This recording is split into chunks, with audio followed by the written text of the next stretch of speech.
नमस्कार, जय Hind, good morning दोस्तों। आज का ये सेशन उन सारे स्टूडेंटों के लिए यूजफुल होने वाला है जिन्होंने जस्ट अभी इंटरमीडिएट पास की है या उनका अपियरिंग चल रहा है। हर बच्चों का सपना होता है, सारे बच्चे जो अपने कंपटीशन के तैयारी को ये चाहते हैं कि मैं एक ऑफिसर बनूं, मेरे लाइफ में एक ऐसा मुकाम आए जहां पे पूरा समाज मुझे काफी प्रेस्टिजियस नजर से देखे, इज्जत की नजर से देखे। तो उसमें ऑफिसर बनने का जो सपना होता है, उस सपने को साकार कैसे करें, आज हम लोग इसी पॉइंट के ऊपर बात करने वाले हैं। और हमारे साथ हमारे अविनाश सर है। स्वागत है सर आपका। मैं अपनी बात पूरी करूं सर, उसके आगे आपको कुछ बता पाए तो मैं आपको ये बताना चाहता हूं कि हम लोग आज बात करने वाले हैं कि इंडियन डिफेंस सर्विस के अंदर, भारतीय रक्षा सेवा के अंदर आप एक बहुत ही famous prestigious job, royal job पा सकते हैं। हम लोग इसी पॉइंट के ऊपर बात करने वाले हैं कि कैसे स्टूडेंट, कितने क्वालिफाइड स्टूडेंट, कौन कौन सी सब्जेक्ट की नॉलेज लेने के बाद उनका एज कितना होना चाहिए, उनकी हाइट कितनी होनी चाहिए, उनकी अंडरस्टैंडिंग कितनी होनी चाहिए, ये सारा जो मेजरमेंट है, जो सारे टेस्ट हैं, वह टेस्ट कैसे होंगे और उन टेस्ट को पास होने के बाद इंडियन डिफेंस सर्विस में एनडीए के थ्रू अपने आप को ऑफिसर कैसे बना सकते हैं। जैसा मैंने फील किया है सर कि ऑफिसर बनना बच्चों का एक बहुत बड़ा सपना होता है। हर मुझे भी लगता है कि जो लोग जन्म से, जिनका परवरिश उस तरह से हुआ है, हम लोग को बचपन से सिखाया जाता है कि हम लोगों को भारतीय वायुसेना या फिर कहीं पे भी ऑफिसर बनना चाहिए। तो बहुत सारे बच्चे हैं ग्रेजुएशन के बाद यूपीएससी के थ्रू डीएम एसपी जहां से बनते हैं या फिर स्टेट लेवल की कमीशन देते हैं, वहां से वो लोग ऑफिसर के पोस्ट पे जाते हैं। लेकिन अगर ग्रेजुएशन से पहले कोई बच्चा ऑफिसर बनना चाहता है तो उसके पास क्या ऑप्शंस हैं, कैसे कैसे ऑफिसर के रूप में अपने आप को बना सकता है, उसको कौन कौन से टेस्ट पास करने होंगे, उस टेस्ट की नॉलेज कितनी होनी चाहिए, ये सारा इंफॉर्मेशन मैं चाहता हूं कि सर आप डिटेल में हमारे बच्चों को दें कि अगर उनके लाइफ में ये ड्रीम है कि हमको भारतीय या एक प्रॉपर, कि हमको एक जॉब भी चाहिए लेकिन रॉयल जॉब चाहिए जहां पे लोग मुझे इज्जत की नजर से देखे। हालांकि सरकारी जॉब मिलने के बाद हर जगह लोग इज्जत से ही देखता है, लेकिन उसमें भी अगर एक बात की जाए कि भैया एक रॉयल जॉब चाहिए मुझे, तो उसमें फिर बच्चे अपने आप को कैसे बना सकते हैं। तो आज जो पॉइंट मैंने चुना है वह एनडीए सेक्टर को चुना है कि जस्ट अभी 12वीं पास करने के बाद या अपेयरिंग में बच्चे एनडीए में अगर जाना चाहते हैं, नेशनल डिफेंस सर्विस के अंदर जाना चाहते हैं, जहां से वो आर्मी के अंदर, एयरफोर्स के अंदर, नेवी के अंदर ऑफिसर बनते हैं। आपने सुना होगा लेफ्टिनेंट, मेजर, तो ये जो पोस्ट है ना वहीं से शुरू होते हैं, एनडीए के बाद ही शुरू। तो बच्चों को क्या करना होगा, कितना करना होगा, ये सारा डिटेल में सर आप बताएं बच्चों को। और जैसे ही सर आपको डिटेल में बताएंगे, अगर आपको किसी भी तरह के पॉइंट पे अगर लगे कि यार यहाँ पे थोड़ा सा और हमको समझना चाहिए था, या इसमें मुझे थोड़ी सी प्रॉब्लम है, या इसको कैसे ठीक किया जा सकता है, तो आप कमेंट बॉक्स में कमेंट कर सकते हैं। तो चलिए मैं सर का स्वागत करता हूँ। सर आप लोगों को डिटेल में बताएंगे कि इन चीजों के ऊपर कैसे तैयारी की जाए और आगे कैसे बढ़ा जाए। स्वागत है सर। धन्यवाद सर।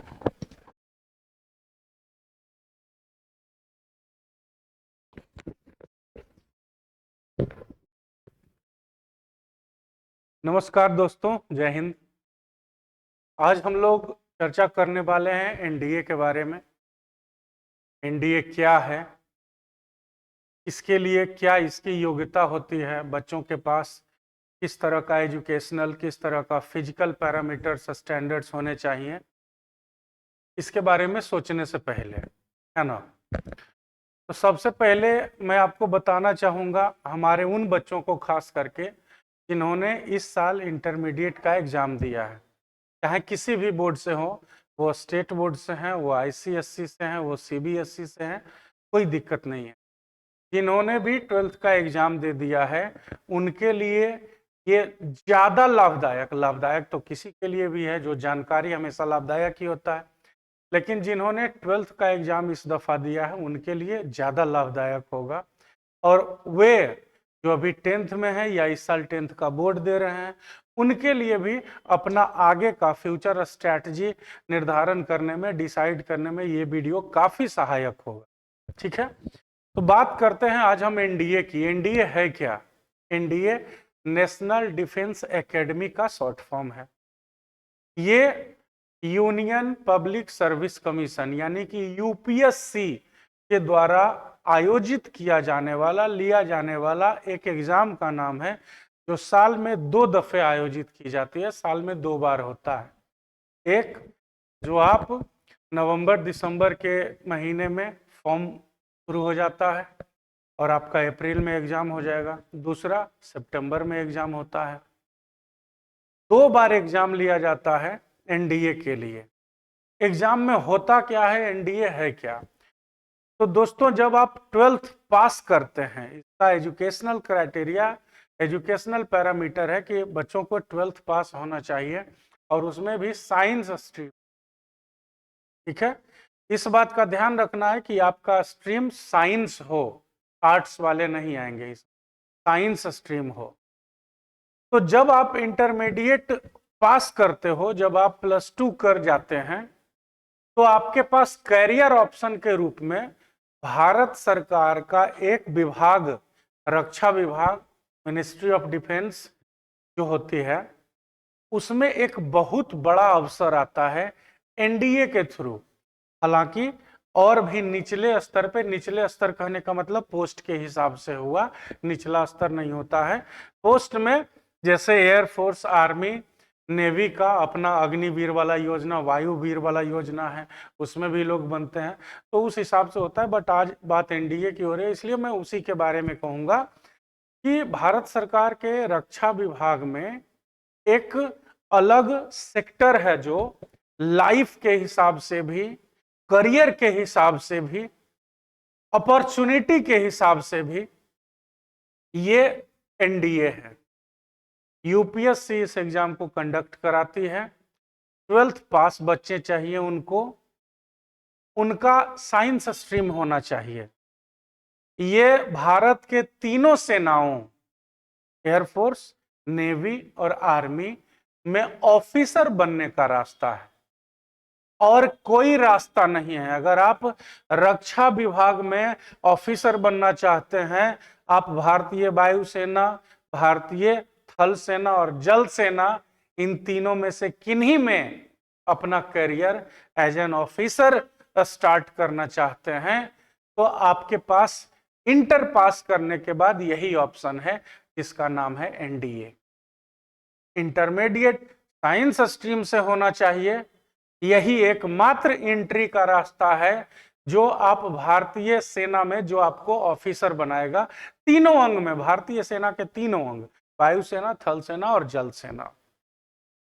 तो इसका पहला पैरामीटर, आपको इंटरमीडिएट साइंस स्ट्रीम से पास होना चाहिए। और इंफॉर्मेशन स्लाइड्स के थ्रू मैं बताते जा रहा हूं आपको, आप ध्यान से देखना, नोट करते जाना। एनडीए 1 और एनडीए 2 दो करके निकलता है। जब आप यूपीएससी का वेबसाइट खोलिएगा www.upsc.gov.in, तो उसमें एनडीए एग्जाम का, एग्जामिनेशन का जो स्केड्यूल होता है वो आपको दिख जाएगा। उसका नाम एनडीए 1 और एनडीए 2 करके होता है। आप यहां स्लाइड में देख पा रहे होंगे, लिखा हुआ है एनडीए 1 और एनडीए 2।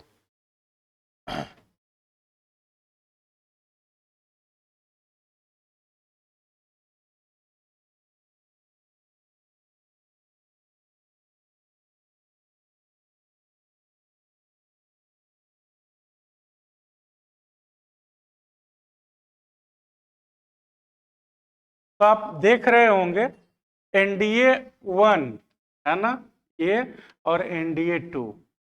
एनडीए 1 दोस्तों नवंबर में लेता है और एग्जाम होता है उसका अप्रैल में, और एनडीए 2 का एग्जाम होता है सितंबर में। एग्जाम होने से 2 से 3 महीने पहले इसके आवेदन की प्रक्रिया, एप्लीकेशन का प्रोसेस शुरू हो जाता है।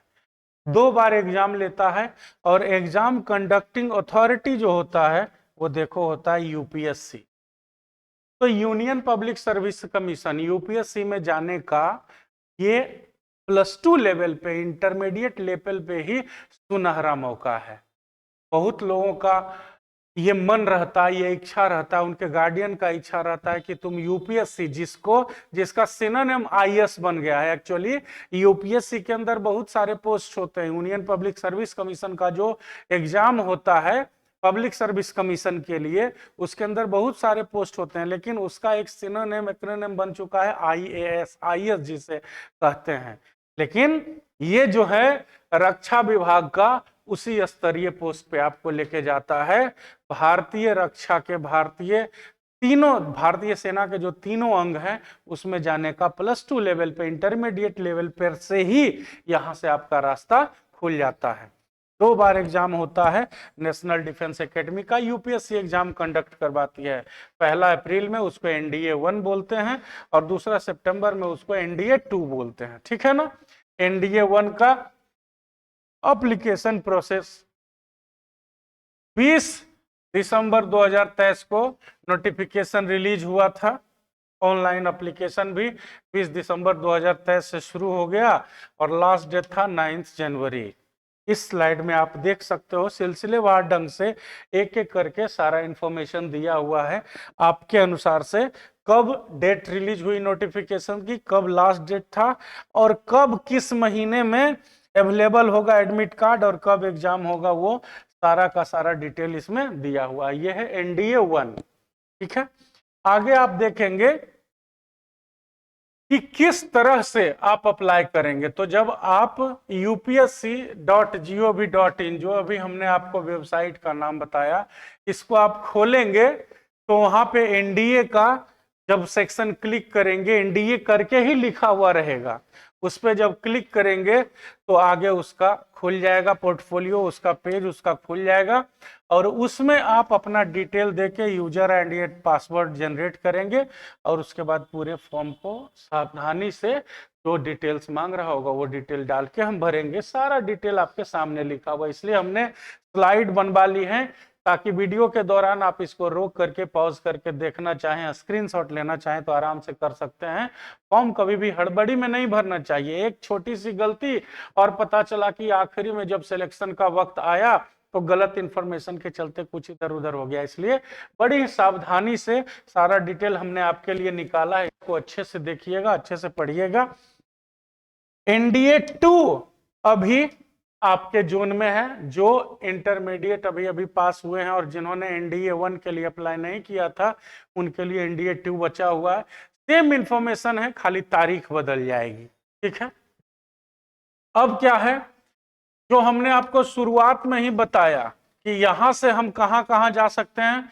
सेना के तीनों अंग में, आर्मी, एयरफोर्स और नेवी, तीनों अंग में ऑफिसर, ध्यान रखना आप, सेना में तो अलग अलग तरह का रिक्रूटमेंट होते रहता है, हर ग्रेड का रिक्रूटमेंट होता है, लेकिन ऑफिसर ग्रेड की कहानी 12वीं के तुरंत बाद यूपीएससी के द्वारा जो बड़ी बड़ी शब्दों को जिसको मैं एम्फेसाइज करके बोल रहा हूं, हाईलाइट करके बोल रहा हूं, उस पर आप ध्यान देना।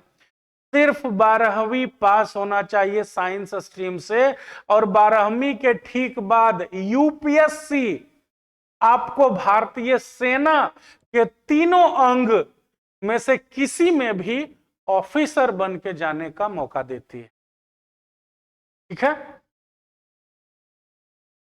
फिर अगले स्लाइड में हम चलते हैं तो ये बेसिक इंफॉर्मेशन दिया हुआ है कि नेशनल डिफेंस एकेडमी कहा जाता है, जो हमने आपको पहले ही बताया। नेशनल लेवल का एग्जाम होता है और कंडक्टिंग अथॉरिटी इस एग्जाम का आयोजन कौन करवाता है, यूपीएससी करवाती है, जो कि साल में 2 बार होता है। सारा इंफॉर्मेशन मैंने आपको पहला ही लाइन हमने इसी से शुरू किया था, शेयर कर दिया था।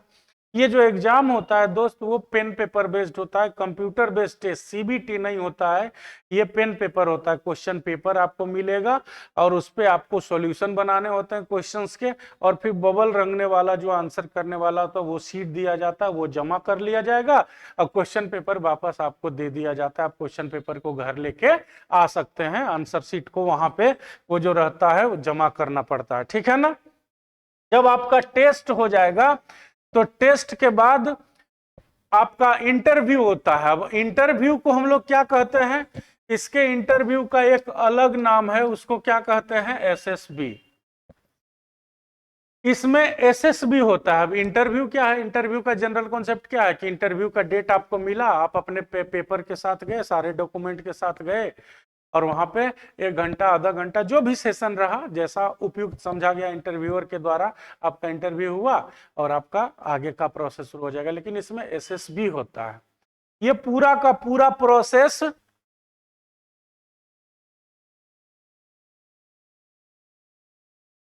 इसका पूरा का पूरा एक ड्यूरेशन होता है 7 दिनों का, है ना। जब आप रिटेन क्लियर कर लोगे, ये जो है ऐसा नहीं है कि लगातार जाना है, रिटेन आपका क्लियर हो जाएगा, रिटेन में आप सिलेक्टेड हो जाओगे तो इसके लिए अलग से एडमिट कार्ड जारी करके आपको इंटीमेशन देगी, सूचना देगी यूपीएससी कि हाँ जी आप वो रिजल्ट में आप अपना रिजल्ट देख ही लोगे। उसके बाद अवेलेबल हो जाता है वेबसाइट पे इन चीजों के लिए जो भी जरूरी कागजात होते हैं, और वो लेके आप अमुक स्थान पे आपको बताया जाएगा कि फलाने कमांड में आपका एसएसबी होगा, तो आप इलाहाबाद करो, अंबाला करो, जहां भी आपको बुलाएगा वहां आपको जाना पड़ेगा। 7 एसएसबी कमांड है मेरे ख्याल से पूरे भारत में, उनमें से किसी एक पे आपको बुलाएगा, वहां जाना होगा। 7 दिनों का ये कोर्स रहता है जिसमें अलग अलग दिन अलग अलग तरह के एक्टिविटी से आपका हर तरह का पैरामीटर चेक करेगा।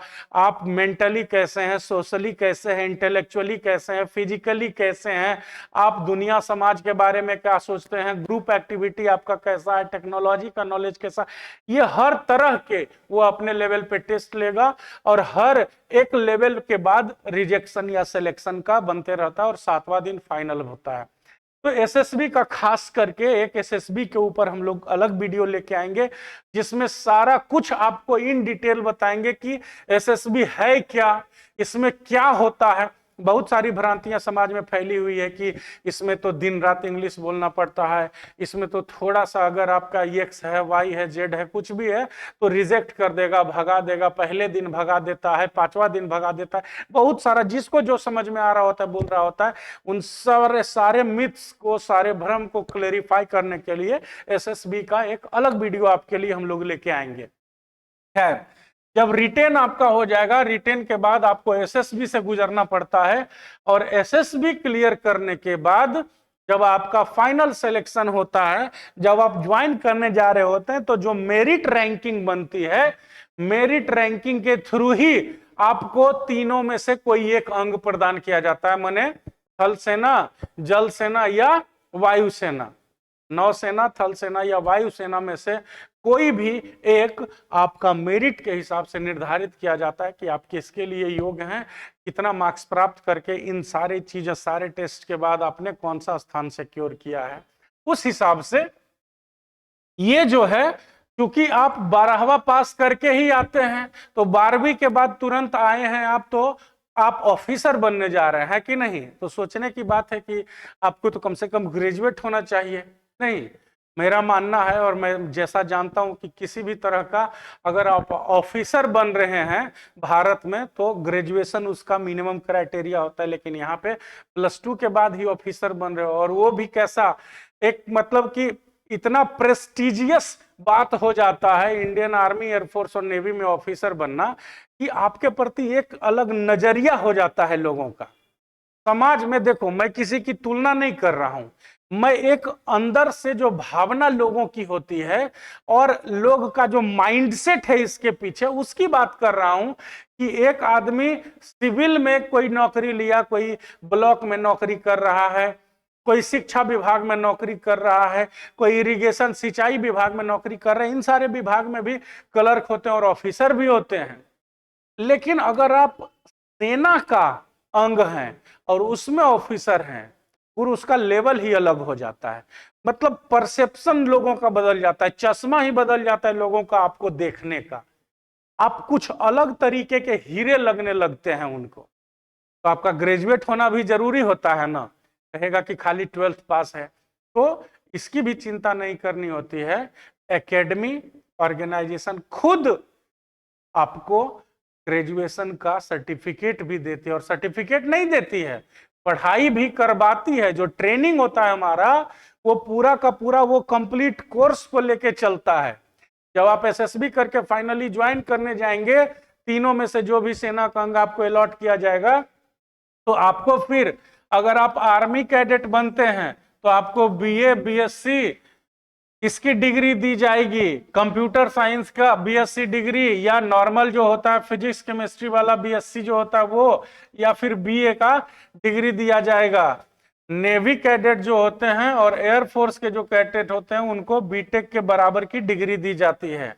और ये सारे डिग्री जो हैं, जो फिजिक्स केमिस्ट्री मैथमेटिक्स बीएससी होता है, बीए की डिग्री होती है तो history economics political science geography का होता है, और बीएससी का फिजिक्स कंप्यूटर साइंस और मैथमेटिक्स, ये जो है कंप्यूटर साइंस एक एक्स्ट्रा ऐड किया गया है, इसमें मैथमेटिक्स रहता है, फिजिक्स रहता है, या फिजिक्स केमिस्ट्री मैथमेटिक्स रहता है, ठीक है ना।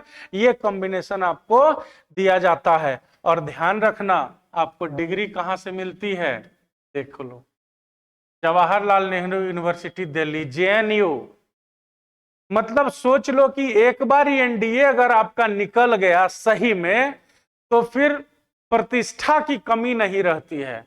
आपको ग्रेजुएशन की डिग्री भी मिल रही है तो वो कहां से मिल रही है, जेएनयू से, जहां जाने के लिए पता नहीं कितना हायर परसेंटेज लाना पड़ता है और कितना थ्रोट कटिंग कंपटीशन होता है, कितना टफ टाइट फाइट होता है, और लोगों का सपना ही रह जाता है कि हम भी चाह रहे थे कि जेएनयू ट्राई करें लेकिन नहीं हो सका। और आप अगर एनडीए ही क्वालिफाई कर जाते हैं और अच्छे नंबर से मेरिट में आ जाते हैं तो आपको डिग्री कहां से मिलेगी, जेएनयू से। क्लियर है। अब इसके बाद आपको ये रैंक की हायरार्की बता दी गई है कि किसमें कहां से शुरू होता है। ये आर्मी का सेक्शन है, ये नेवी का सेक्शन है, एयरफोर्स का सेक्शन है। भाई साहब, आपकी ज्वाइनिंग की जो पोस्ट होगी आर्मी में वो लेफ्टिनेंट की होगी, और नेवी में सब लेफ्टिनेंट, उप लेफ्टिनेंट जिसको कह सकते हैं, और एयरफोर्स में फ्लाइंग ऑफिसर, नाम में शुरुआती पोस्ट में ही ऑफिसर जुड़ गया। फिर इस तरह से लेफ्टिनेंट के बाद कैप्टन, मेजर, लेफ्टिनेंट कर्नल, और इस तरह से फाइनली लेफ्टिनेंट जनरल तक जाते हैं हम लोग। इधर सब लेफ्टिनेंट से शुरू होके रियर मार्शल तक, और फ्लाइंग ऑफिसर से लेके एयर मार्शल तक हम लोग जाते हैं, ठीक है ना। ये सारे के सारे पोस्ट जैसे जैसे आप आगे बढ़ते जाओगे पोस्ट पे, वैसे वैसे सेना की एक टुकड़ी से लेके हजारों टुकड़ियां से लेके सेना का एक पूरा अंग आपके पीछे रहेगा। सोच लो आप कितनी बड़ी तोप चीज बन जाओगे, ठीक है। तो ये देखना चाहते हो, मैं आउट ऑफ स्क्रीन हो रहा हूं कि आप पॉज करके देखना चाहते हैं, स्क्रीनशॉट लेना चाहते हैं, आप अपने आप को मोटिवेट करना चाहते हैं, तो बस पोस्ट का नाम पढ़ लीजिए, मोटिवेशन खुद ही दौड़ी चले आएगी। भाई साहब, फौज एक ऐसा शब्द है जो खून का प्रवाह तेज करने के लिए खुद में ही काफी है, उसका नाम ही काफी है। एक 59,850 का टोटल चार्ज आपको लगता है, जो कि जब आप फाइनली सेलेक्ट कर लिए जाओगे, ये क्या होता है, ये एक्सपेंसेस होते हैं, छोटे छोटे एक्सपेंसेस होते हैं। ऐसा नहीं है कि ये हर साल आपको चार्ज लेती है या इस तरह का कोई बात नहीं है। होता क्या है, जानकारी की कमी के चलते हमें लगता है कि ये पैसा ले रहा है, नहीं, ऐसी बात नहीं है। जैसे आप एक सिपाही का भी भर्ती होता है ना, तो हाँ वर्दी अपनी लानी पड़ती है, ऐसा लोग कहते हैं, लेकिन वर्दी का भी पेमेंट होता है, ठीक है। लोग कहते हैं कि हम खुद का रेंट दे के रह रहे हैं, सरकारी नौकरी करने वाले, लेकिन अधिकतर सरकारी नौकरियों में हाउस रेंट अलाउंस, जिसको एचआरए बोलते हैं, उसको मिलता है, पैसा मिलता है सरकार के तरफ से कि हाँ जी, घर तो उतना मेरे पास बना हुआ है नहीं सरकारी, लेकिन आपको फ्लैट का एक शहर में जितना खर्चा होना चाहिए उस हिसाब से हम आपकी सैलरी में एक्स्ट्रा, सैलरी के बाद एक्स्ट्रा कुल मिला के सैलरी बनती है, उसकी जो इन हैंड पैसा आता है। तो एक इतना का खर्च लगता है, जो कि देखने में खाली लग रहा है कि 60,000 रुपया लेता किस चीज का है। आप देख लो, सारा डिटेल हमने आपके सामने रख दिया, ठीक है ना। फिर अगले स्लाइड को जब हम देखते हैं तो ये अब आते हैं एग्जाम का पैटर्न पे। अभी तो था कि क्यों करें हम एनडीए, तो ये जो ऑफिसर वाला पोस्ट था, और यूपीएससी और जेएनयू और आपका लाइफ का आगे बढ़ने वाला जो टेंजेंशियल ग्राफ है, ये खुद में काफी है आपको ये कहने के लिए, आपको प्रेरित करने के लिए, if you wish to become an officer in any one of the Indian armed forces, NDA is your way, ठीक है। अब हम लोग देखते हैं एग्जाम पैटर्न क्या है इसका। तो ये 2 सेट में एग्जाम होता है, 2 शिफ्ट में होता है, जो 2.5 घंटे का होता है। 2 घंटा 30 मिनट का, 2 घंटा 30 मिनट का दोनों पेपर होता है। एक पेपर अकेले मैथमेटिक्स का रहता है और दूसरा जनरल एबिलिटी टेस्ट। कहीं कहीं आपको GAT भी लिखा हुआ रहेगा। विद्यार्थी जो तैयारी करते हैं उसको गैट पेपर बोलते हैं। इसका मतलब होता है general ability test, general ability test इसका नाम होता है। इसमें 120 क्वेश्चंस रहते हैं मैथमेटिक्स में, और जनरल एबिलिटी टेस्ट में टोटल 150 क्वेश्चन रहता है, जो 600 मार्क्स का होता है। लेकिन GAT में जब हम जाते हैं तो होता क्या है, अगर आप मैथमेटिक्स की बात छोड़ दें, मैथमेटिक्स एक अकेले कितना का है, देखो 300 नंबर का मैथमेटिक्स है, 120 क्वेश्चन रहेंगे, 300 नंबर रहेगा टोटल। और GAT जनरल एबिलिटी टेस्ट जो है वो भी 2.5 घंटे का ही पेपर रहेगा, लेकिन इसमें नंबर ऑफ क्वेश्चंस 150 हो जाएंगे और मैक्सिमम मार्क्स 600। मतलब क्या हो गया इसका कि 150 गुने अगर हम 4 कर दें तो एक क्वेश्चन का वैल्यू, एक क्वेश्चन का वेटेज कितना हो जाता है, 4 मार्क्स। तो कुल मिलाकर 3 + 600 = 900 का ये टोटल जो NDA एग्जाम होता है वो 900 नंबर का होता है। अब बटा हुआ किसमें है, पहला पेपर तो मैथ्स का हो गया, और दूसरा जो GAT जनरल एप्टीट्यूड टेस्ट जो होता है उसमें मेरे दोस्त एक अकेला इंग्लिश 200 मार्क्स का होता है। ठीक है ना, एक अकेला इंग्लिश 200 मार्क्स का होता है।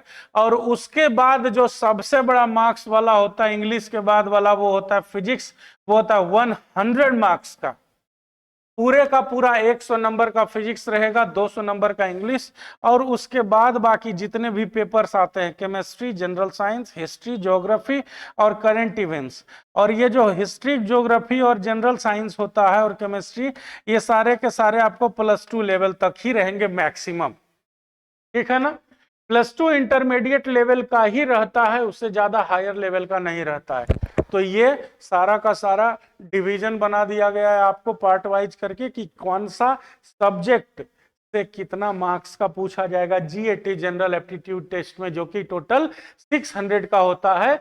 और 300 का अकेला पेपर मैथमेटिक्स का। पहला शिफ्ट मैथमेटिक्स में होगा, मान लो टाइमिंग में अगर बताऊं तो 10 से 12 मैथ्स का होगा, उसके बाद का 10 से 12.5 सॉरी 2.5 घंटे का, उसके बाद एक ब्रेक होगा, और ब्रेक के बाद 2.5 घंटे का फिर GAT का पेपर होगा। एक ही क्वेश्चन पेपर होगा जिसमें 200 क्वेश्चन इंग्लिश का रहेगा और बाकी 100 क्वेश्चन फिजिक्स का, 60 क्वेश्चन केमिस्ट्री का, 40 जनरल साइंस, हिस्ट्री 80, ज्योग्राफी 80 और करंट इवेंट्स 40। कुल मिला के वो पेपर 600 का हो जाता है। 300 का मैथमेटिक्स, 900 मार्क्स के टोटल पेपर होते हैं इसके, जिसमें टोटल मार्क्स मैथमेटिक्स में एक क्वेश्चन के लिए 2.5 रहता है, और इसमें नेगेटिव मार्किंग होती है दोस्तों, जिसमें मैथमेटिक्स में 0.83 कट रहा होता है और GAT पेपर में 1.33 कट रहा होता है। परसेंटेज आप निकाल लो, दोनों का सेम होगा। यहाँ पे 33%, 1/3 का रेशियो लेके आप चलो, यहाँ भी 1/3 का रेशियो लेके चलो। 3 क्वेश्चन गलत होगा तो 1 क्वेश्चन का नंबर चला जाएगा। उस हिसाब से 4 नंबर GAT में एक क्वेश्चन के लिए दिया जाता है, जिसमें ये नेगेटिव है, और 2.5 मैथमेटिक्स में दिया जाता है, जिसमें ये नेगेटिव मिलता है आपको। अगर एक क्वेश्चन गलत करेंगे तो वो तो गया ही, एक्स्ट्रा उतना जाएगा। मिनिमम क्वालिफाइंग मार्क्स जो होता है वो होता है दोनों पेपर का 25%, जो कि मार्क्स में अगर हम इसको काउंट करें तो 300 का 25% 75 मार्क्स होता है, और 600 का 25% 150 होता है। मतलब अगर आपको टोटल मिनिमम क्वालिफाइंग है, ध्यान रखना ये सिलेक्शन का मैं नहीं कर रहा हूं, ये मिनिमम क्वालिफाइंग है, तो ये 225 हो जाता है आउट ऑफ कितना, 900। ठीक है, 225 मार्क्स। अब इसके बाद चलो, तो 100 रुपया लगता है जनरल OBC के लिए, और बाकियों के लिए कोई भी फीस नहीं लगता है, बहुत ही मिनिमम फी है। और वैसे भी UPSC लगभग अपने सारे एग्जाम्स में फी बहुत ज्यादा नहीं लेती है। इसके बाद है देखो सिलेबस क्या है। ये भी मोस्ट इंपोर्टेंट सेक्शन है कि सिलेबस है क्या। तो आपका सारा रहेगा जीएटी पेपर में 10th 11th 12th स्टैंडर्ड का। और सोर्स आपके लिए क्या रहेगा, तो बेस्ट आप एनसीईआरटी बुक्स को फॉलो करें। ये टोटल का टोटल स्ट्रक्चर दिखा हुआ है, किस हिसाब से, किस सेक्शन से, किस लेवल का रहेगा, किस स्टैंडर्ड का रहेगा, वो सब आपके सामने लिखा हुआ है। ठीक है। As one of the most important factors. 16.5 माने 16.5 से 19.5 आपका एज होना चाहिए, न इससे कम और न इससे ज्यादा, तभी आप ये वाला पेपर दे पाएंगे। और आप भारत के या नेपाल के या भूटान के नागरिक हो, तीनों में से किसी देश के भी नागरिक हो, तो आप एनडीए एग्जाम देने के लिए एलिजिबल हैं। और सबसे बड़ी बात क्या है, आपको अनमैरिड होना है भाई साहब। तो वैसे भी मेरी जहां तक जानकारी है कि आज के डेट में 12th में तो कोई शादीशुदा हो नहीं रहा है, और 12th में अगर आप शादीशुदा हैं तो दुर्भाग्य से आप इस एग्जाम को दे नहीं पाएंगे। इसलिए you must be an unmarried person. इसके बाद है इंडियन आर्मी के लिए 12th पास स्टूडेंट कोई भी सब्जेक्ट के लिए आएगा। नेवी और एयरफोर्स के लिए फिजिक्स मैथ रहना जरूरी है। और फिजिक्स मैथ अगर आपका नहीं है तो जब आप पास कर भी जाओगे तो आपको एनडीए में नेवी और एयरफोर्स सेक्शन में जाने नहीं मिलेगा। इसलिए अगर नेवी और एयरफोर्स आपका चॉइस है, if you wish to join Indian navy and Indian air force as officers, you must have passed your +2 in with physics and maths as one or two of the subjects. अब क्या है, girl candidates के बारे में भी है कि क्या फीमेल का क्या सीन है, गर्ल कैंडिडेट भी जा सकती हैं। तो हाँ, आप भी अब भारतीय सेना में तीनों में से किसी भी सेना का अंग बन सकते हैं, थल सेना, जल सेना या वायुसेना, किसी का भी आप अंग बन सकते हैं। Both male and female candidates can apply for NDA exam. और आप देख लो फिजिकल स्टैंडर्ड का बात क्या है, तो फिजिकली मेंटली फिट चाहिए क्योंकि फौज का एग्जाम है भाई। हाइट में क्या है, मेल का 157 सेंटीमीटर होना चाहिए, फीमेल का 152.5 होना चाहिए। और पायलट एंट्री के लिए मेल हो या फीमेल हो, सबको कम से कम 162 सेंटीमीटर का हाइट होना चाहिए। कम से कम 162 सेंटीमीटर का हाइट होना चाहिए दोनों के लिए, मेल फीमेल दोनों के लिए। किसके लिए, अगर आप पायलट कोर्स के लिए जा रहे हैं तब पायलट एंट्री होता है, वहां से जब आप एयरफोर्स के लिए सेलेक्ट कर लिए जाते हैं और पायलट होना आप चूज कर रहे होते हैं। एयरफोर्स में सिर्फ पायलट ही तो नहीं ना होते हैं, सब लोग, बहुत सारे ऑफिसर्स होते हैं। तो अगर आप पायलट के लिए चूज करते हैं तो पायलट एंट्री के लिए आपकी हाइट कम से कम 162 होना चाहिए, whether you are a male और ए फीमेल। और आई साइट्स के लिए अलग अलग क्राइटेरिया होता है कि 6x6 होना चाहिए, 6x9 होना चाहिए, 9x9 होना चाहिए। तो ये फिजिकल स्टैंडर्ड्स इन नटसेल था। बाकी I think I have explained the things to you in a better way. कुछ भी किसी भी तरह का और एडिशनल इंफॉर्मेशन चाहिए, क्या है, क्यों है, कैसे है, नहीं है, कब है, कुछ भी आप कमेंट सेक्शन में अपना कमेंट डालिए, आपको हमारे तरफ से रिप्लाई जाएगा। ठीक है, इसलिए बी प्रिपेयर्ड और आप आज से ही अपनी तैयारी शुरू करें, आज से ही अपने लक्ष्य के प्रति अपना समय देना शुरू कर दें और इसके बारे में जानना समझना शुरू कर दें। और अगर आप चाहते हैं कि आप भारतीय सेना का अंग बने, this is your best chance. Thank you, जय हिंद।